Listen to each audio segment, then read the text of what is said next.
syudad. Ululupod naton ini pagatumanon.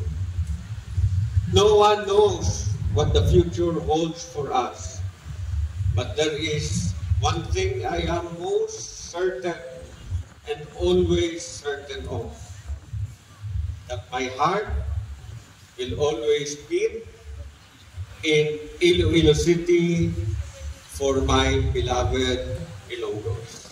Nagpatigayon sa iya State of the City Address sa Consoca si Mayor Jerry Petranias kahapon nga adlaw sa Setyembre 9, 2024.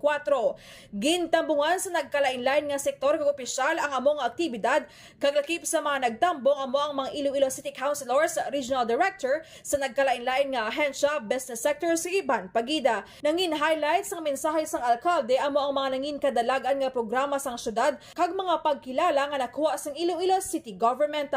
Lakip sa mga nangin kadalagan sang Iloilo City amo ang nabaton nga galing Pook Award, UNESCO City of Gastronomy kag Asian Smoke-Free Golden Award. Samtang ginpasalamatan man ni Petranias ang mga individual sa likod sang kadalagan sang syudad. Matapos sa ginpresentar ni Mayor Jerry Petranias ang kadalagan sa Iloilo City sa masulod sang isa ka tuig, nagpangako ang alkalde nga padayon sa gihapon ang pag-uswag sa Iloilo City tubtob sa iya nga termino.